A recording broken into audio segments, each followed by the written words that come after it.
그럼 이번에는 미국 시장 내에서 지금 가장 시장을 뜨겁게 달구고 있는 게 이제 성장주들이잖아요. 그렇죠. 소위 기술주. 언택트라고도 하고 기술주들이 지금 시장을 리드하고 있는데 이것이 지금 꼭지 아니냐, 버블 아니냐 이런 논쟁들이 많잖아요. 더 갈 것인지 아니면 여기에서 이제 뭔가 한계를 보일지 이게 시장에 많은 사람들이 가지고 있는 궁금증이거든요. 참 알기가 굉장히 어렵습니다. 그래서 아무튼 각자의 판단에 따라서 이제 판단할 수밖에 없는데 제 생각으로는 그렇습니다.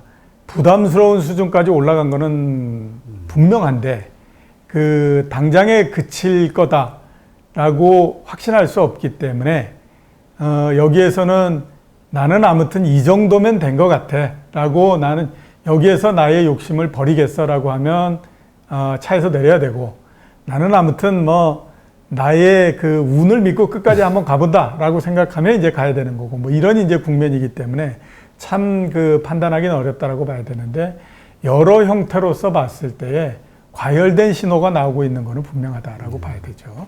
자, 지난주에 애플이 이익을 발표하지 않았습니까? 2분기 이익이 예상보다 괜찮다라고 해서 애플 주가가 11%가 올랐습니다. 애플이 우리나라로 따지면 시가총액이 2,200조 정도였는데 그게 1% 정도 오른다라고 하게 되면요. 대충 보면 한 250조 정도가 늘어난 거잖아요. 엄청나네요. 우리나라 주식시장의 시가총액이 1,500조니까 얼마입니까? 6분의 1이 올라간 거잖아요. 그러니까 이게 엄청난 숫자일 수밖에 없거든요. 물론 이제 애플이 좋기 때문이다 이런 얘기도 할 수 있지만 시장의 반응이 너무 과격하다라는 생각이 들 수밖에 없죠. 자, 그냥 우리가 여러 가지로 한번 비교해 보면 애플의 시가총액이 말씀드렸던 것처럼 2,200조, 커지기 전에 2,200조고 지금은 보면 한 2,400조 정도 되거든요. 우리나라 전체 시가총액이 1,500조 정도 됩니다. 그러면 대략 우리나라 시가총액의 1.5배 이런 정도가 넘지 않습니까? 그죠? 애플이 한 분기에 이익을 내는 게 평균적으로 보면 8조 달러 좀 넘어서 이제는 10조 달러 요 정도 되거든요. 우리나라 전체적으로 한 분기에 영업이익이 발생하는 게 30조가 넘습니다. 그러니까 그러면 애플이 우리나라 전체 시장하고 비교했을 때 4배 이상의 가치를 더 받는 거잖아요. 삼성전자가 이번에 이익이 줄어들었다라고 해서 옛날만큼 못하기는 하지만 8조 1,000억 달러, 8.1조 달러 원이거든요. 그러니까 8조 원 정도 되는데 그러면 그거는 애플하고 그렇게 차이가 나지 않잖아요. 삼성전자 시가총액이 300조 정도 되거든요. 애플이 2,500조고요. 그러면 따져보면 9배지 않습니까? 그러니까 이게 똑같은 돈에 비해서 왜 이렇게 높게 평가해 주냐 이런 얘기를 할 수밖에 없거든요. 물론 이제 그런 얘기들 많이 하죠. 이제 애플은 성장성이 굉장히 뛰어나고 이런 얘기들 하는데 그게 한 번만 또 생각해 보면 꼭 그럴까라는 생각을 할 수도 있습니다. 그러니까 이제 스마트폰 이런 것들이 나중에 쭉 가다가 기술의 진보가 벽에 부딪히는 형태가 되면 그 다음서부터는 이게 급격하게 상품화되는 형태가 되거든요. 그러니까 커머디티가 되기 때문에 그때는 누가 싼 가격에 질 좋은 제품을 많이 만들어내느냐를 가지고 경쟁을 할 수밖에 없는데 그렇게 되면 이제 중국이 좀 유리하게 되죠.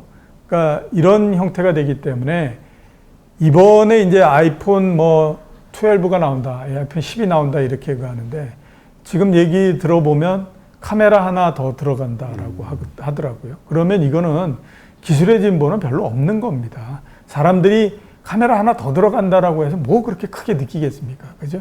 옛날에 피처폰 맨 마지막 때면 어떤 경쟁이 붙냐면 이제 피처폰으로 가지고는 더 이상 경쟁이 안 되니까 그때는 이제 카메라 화소를 올리거든요. 그러니까 200만 화소, 300만 화소 이렇게 올립니다. 근데 사람들의 눈은 50만 화소를 넘어가게 되면 그 다음부터 구별이 안 되거든요. 그러니까 그거는 그냥 팔려고 하는 사람들이 서로 경쟁을 하면서 올리지만 사람들 입장에서 볼 때는 그건 그렇게 중요한 일이 아닌 게 되는 것처럼 그러니까 지금이 이제 그런 단계에 있거든요. 근데 이게 이제 보면 과연 애플만의 문제일까라는 거 따져보면 그게 아닙니다. 아마존도 그렇고 이런 것들이 이게 갈 만큼은 상당히 많이 갔다라는 생각이 들어서 이게 참 지금은 위험한데? 라는 생각이 많이 들거든요. 그래서 정확하게 그에 보면 지금은 안 하는 게 좋다라는 거 말씀을 드릴 수 있죠. 근데 원래 맨 마지막이 되면 정말로 사람을 미치게 만듭니다. 그러니까. 더 유혹적으로 보이나요? 그렇죠. 그러니까 맨 마지막이 되면요. 나쁜 얘기는 하나도 안 나옵니다. 이게 세상에 이렇게 좋은 게 없다라는 것만 되기 때문에 그때는 정말 더 견디기가 어려워지거든요. 그거는 뭐 2000년도에 IT 버블 이때에도 우리가 내내 모두 다가 경험을 한 사실이기 때문에 그래서 지금은 아무튼 참 견디기가 어렵고 그 다음에 이게 마냥 세상 올라갈 것 같고 뭐 이렇게 생각이 드는데 꼭 그렇지만은 않다라고 봐야 되고 그 다음에 이거 하나 기억하셨으면 합니다. 2000년도에 IT 버블을 이끌었던 종목은 몇 개 있습니다. 그때도 인텔이 있었고요. 네. 그 다음에 이제 뭐 아메리칸 온라인 이런 그 데도 있었고 그 다음에 장비 면에서 시스코 시스템스 이런 데도 있었습니다. 인텔은 아시는 것처럼 뭐 이번에 뭐 7나노가 되니 안 되니 해가지고 막 주가가 하루아침에 막 16%씩 절단이 나고 그래서 코로나19가 발생하고 주가가 한참 낮았을 때보다 약간 높은 수준 정도 됐고요. 네. 시스코 시스템스에 대해서는 누구도 지금 별로 그렇게 뭐 관심을 갖고 있는 사람 없고 그렇지 않습니까? 그 당시에 그러면 인텔이나 시스코 시스템스가 앞으로 미래가 안 좋을 거라고 생각했겠냐? 그렇지 않습니다. 그러니까 지금은 애플, 아마존, 뭐 그다음에 넷플릭스, 구글 이런 거를 설명해서 주가가 올라갈 수 있는 이유 100개도 넘게 만들어낼 수 있죠. 근데 상황이 바뀌면 또 다른 상태가 돼버리기 때문에 좀 이성을 좀 찾아야 될 필요가 있다. 이런 생각이 좀 듭니다. 네, 그렇군요. 그러면 지금 이 성장주들 뭐 많이 올랐다 우리가 이렇게 치고 그러면 요 다음을 주도할 수 있는 차세대 주도주가 네. 어떤 것들이 될 거라고 혹시 생각하시나요? 우선은 이제 월가에 이런 얘기 있거든요. 그러니까 달리고 있을 때는 말을 바꾸지 않는다라고 합니다. 그러니까 끝까지 이제 먹어라. 네, 그렇죠. 그러니까 이번 상승은 어차피 성장주로 시작됐으면 성장주로 끝이 나는 거지.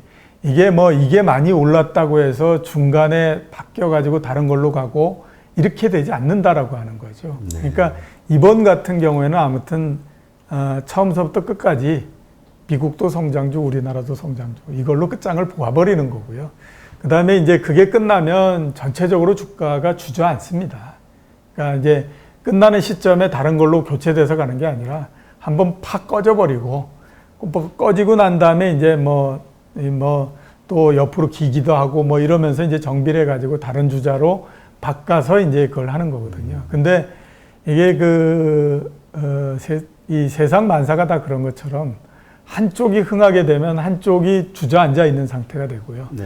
그 다음 국면이 되면 역전이 돼버리는 형태로서 됩니다.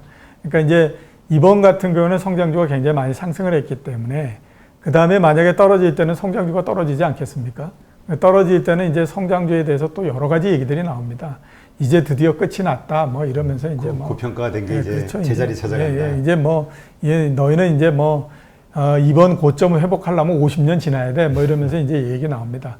그럼 이제 그동안에 아무튼 주저앉아 있었던 주식 이런 것들이 이제 끝나고 난 다음에 그 다음서부터 올라오는 형태가 되거든요. 그렇기 때문에 제가 봤을 때는 아마 이 다음 국면에서 들어가는 거는 가치주 이런 것들이 될 텐데 우리나라로서 한번 따져보면 중간에 삼성전자를 비롯한 반도체 이런 것들이 잠깐 움직이기도 하고 했었지만 종합주가지수가 올라간 거나 성장주 올라간 거에 비하면 진짜 미미한 수준에 그쳤죠. 그러니까 이 다음 국면에서는 아마 이제 반도체 이런 것들도 올라갈 거고, 그 다음에 이제 우리나라의 전통적으로 강하다라고 하는 대표 제조주 주식들, 이런 것들도 좀 올라갈 거고요. 그 다음에 이제 금리 여하에 따라서는 금융주도 좀 올라가기도 하고, 이런 형태로서 조금 바뀌는 형태로, 완전히 정반대의 형태로서, 이런 모양으로서 간다라고 봐야만 됩니다. 사실 지금까지는 언택트라고 해가지고 비대면 관련된 회사 네. 아이템들이 이제 떠올랐잖아요. 그렇죠. 반대로 지금 대면하는 어떤 산업들 뭐 예. 이런 것들은 상당히 안 좋은 것 같은데 예. 이것이 다시 떠오를 가능성도 있나요? 예, 그렇죠. 그러니까 대면 주식들 당연히 이제 그런 것들이 올라간다라고 봐야 되는데요. 이렇게 한번 생각해 볼 필요가 있죠. 코로나19가 잠잠해지게 되면 과연 주식시장에 플러스가 될 거냐 마이너스가 될 거냐. 그러니까 이제 플러스가 된다라고 하는 사람들 입장에서는 야, 경제가 코로나19 때문에 어떻게 됐던지 안 좋았는데 그게 뭐 하게 되면 당연히 경기가 좋아지면서 주식시장에 플러스지 이렇게 이제 생각할 수도 있고, 반대쪽 입장에 있는 사람들은 웃기는 소리 하지 마라. 그렇게 해서 주가는 다 올라갔고 특히 언택트 주식들, 바이오 주식들 이런 거 얼마나 많이 올라갔냐. 근데 코로나19가 조용해진다라고 하는 거는 이쪽은 끝나는 거다. 일단 바이오는 뭐 더 얘기할 것도 없고 언택트 뭐 이렇게 얘기를 하는데 세상은 그렇게 쉽게 변하는 게 아니야. 이렇게 얘기가 하거든요. 그러니까 야, 지금이야 무슨 뭐 언택트 얘기하지만 코로나19가 다 끝나고 난 다음에 어떤 사람이 마스크 쓰고 다닐 거며 어떤 사람이 손소독제 쓰겠냐. 그 다음서부터는 그냥 택트로 들어가는 거야. 이렇게 이제 되는 거거든요. 그렇기 때문에 이쪽에 그 언택트의 비중이 워낙 커져 있는 상태니까 주저앉는다라고 하게 되면 이 반대쪽에 아무리 올라간다고 하더라도 초기에 베이스 효과를 따지게 되면 당연히 떨어지는 효과가 더 커질 수 있다라고 봐야 되죠. 그러니까 제가 보기에는 반대쪽이라고 하는 거는 말씀드리고 싶은 거는 대면 관련 주식들 이런 쪽이 이제는 밀려야 할 이유가 별로 없다라고 봐야 되는 거라고 봐야 되죠. 조금 전에 이제 가치주가 이제 다시 좀 부각을 받을 것이다 말씀을 하셨는데 예. 지금 이제 4차 산업 시대가 되면서 이 가치주에 대한 평가 기준이 좀 달라져야 되지 않냐 이런 얘기가 나오더라고요. 예. 이제까지는 워렌 버핏이 어떤 재무제표를 가지고 그 여러 가지 그 이익률과 자산과 뭐 이런 걸 가지고 그 밸류를 평가했잖아요. 예. 근데 이제는 좀 바뀌어야 되지 않느냐 이런 의견들도 있는데 어떻게 보시나요? 그게 이제 상당히 좀 위험한 생각인데요. 특히 이제 우리가 흔히 얘기하는 언택트, 성장주. 네. 이게 저런 얘기가 나오기 시작하면 진짜로 이거 문제가 있는데, 이제 이렇게 볼 수 있는 건데요. 그러니까 이제 이런 거지 않습니까? 이게, 미국에서 이제 그 가치평가하고 이러는 사람들이 우리가 여태까지 쭉 해봤더니 재무제표가 나오는 거를 보고, 그 다음에 이 회사의 지금 성과를 봐서 앞으로 재무제표가 나오는 거를 평가해가지고 이런 정도기 때문에 우리가 이 회사에 대해서 가치를 이만큼 줘야 된다라고 우리가 했으나 이게 지금 얘기하고 있는 무슨 뭐 성장주니 뭐니 이런 걸 보니 이런 것들이 맞는 것 같지는 않고, 그러니 각기 요게 다른 뭔가를 좀 넣어줘야 된다 이런 거고, 그게 거기에서부터 한 번 더 앞으로 나가다 보니까 그러면 주식시장을 평가할 때 뭘로 평가하느냐, 그 회사가 가지고 있는 꿈을 가지고 평가해야 된다 이런 걸로 이제 가는 거지 않습니까? 이게 이제 보면 왜 이런 얘기가 나오냐면 지금 성장주나 이런 것들이 가격이 너무 높아졌기 때문에 이거를 합리적으로서 설명할 수 있는 방법이 없는 거예요. 그렇게 되니까 뭔가 자꾸 다른 거를 찾아서 나가는 형태가 되다 보니까 그런 얘기가 되는 거거든요. 이거는 2000년에도 똑같은 형태였었습니다. 그러니까 2000년에 IT 버블 막 했을 때에 이런 얘기가 없었냐. 그때도 똑같은 얘기를 했었거든요. 그러니까 그때는 어떤 얘기를 했었냐면, 야, 이익이 진짜 조금 나오는데 주가는 이만큼 해서 심지어 보게 되면 매출액의 10배 정도 되는 시가총액이 만들어지고 있으니 이게 도대체 말이 되는 얘기냐. 이제 이런 얘기를 하거든요. 그러니까 이제 그때가 그게 중요한 게 아니고 매출이 얼마만큼 빠르게 증가하느냐를 가지고 이 회사를 평가해야 된다라고 하는 걸로 나간 겁니다. 그래서 이제 PSR 이런 지표들이 그때 나온 거거든요. 근데 나중에 주가가 떨어지고 나니까 다 쓸데없는 얘기였다. 이런 이제 이렇게 된 겁니다. 그러니까 지금도 보면 다른 거 보다도 PDR, 드림이 얼만큼 되느냐라는 걸 가지고 그렇죠. 얘기하자. PDR이라는 용어가 그렇죠. 이제 이렇게 되는 거거든요. 근데 그거는 제가 봤을 때에 지금이 얼마나 위험한 단계로 들어가고 있는가 하는 거를 보여주는 정도지, 항상 전통적으로 우리가 주식을 판단하고 가치를 판단하고 했던 것에서 굉장히 많이 벗어나는 형태가 되게 되면요. 그거는 그만큼 되게 문제가 많은 상황이다라고 봐야 됩니다. 일본이 89년도 이럴 때 주가가 막 38,000억 막 이렇게 올라가지 않습니까? PR이 120배 정도까지 나오는 거예요. 아, 네. 그러니까 일본의 주식을 분석하는 사람들의 가장 큰 과제가 뭐냐? 왜 일본은 120배 PR이 될 수 있고 미국의 PR은 15배뿐이 안 되는데 왜 일본은 그거의 8배가 되는 120배가 될 수 있느냐 하는 것에 대한 논리적 기반을 만들기 위해서 온갖 얘기들을 다 합니다. 무슨 뭐 일본의 금리는 낮기 때문에 높은 PR을 갖고 가는 게 당연하고 일본은 전자산업이 주력이기 때문에 이게 뭐 이러면서 얘기 많이 하거든요.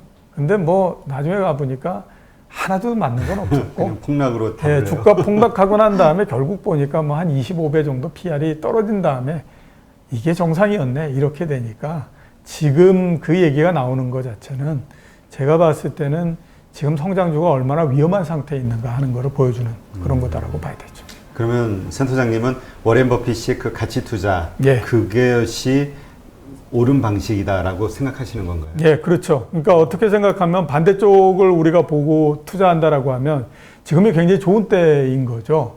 그러니까 왜냐하면 가격이 올리지 않았기 때문에 얘는 이쪽은 이익이 굉장히 많이 난 것도 별로 그렇게 반영을 하거나 이런 부분들이 없습니다. 왜냐하면 전부 다 이쪽에 가 있는 형태이기 때문에 요거는 이익을 잘 나오게 되면 잠깐 올랐다가 그 다음에 또 사람이 없으니까 오르지 못하는 형태가 수급 되잖아요. 때문에. 예, 그러니까 이쪽은 그냥 뭐 이익이 얼마가 나건 뭐하건 상관없는 형태가 되니까 야 이게 이럴 수가 있느냐 이렇게 이제 되는데 처음에 이제 시장이 전부 다 이제 끝을 내고 떨어질 때는 이것도 떨어지기 때문에 못 올라가는 거죠. 근데 한번 정리가 되고 나면 그 다음에는 이게 이렇게 쌌네. 사람들이 이렇게 생각하기 때문에 반대쪽에서 올라가게 되는 거죠. 아, 그러면 우리가 머지않은 장래에 이제 조정이 있을 거라고 믿는 분들은 예. 지금 소외받은 가치주들 여기에 지금 투자하는 게 아니라 지켜보고 있다가 조정을 받고 난 다음에 그 가치주에 투자를 해야 된다. 예, 그렇죠. 그 시점이. 예. 아, 그렇군요. 네, 알겠습니다.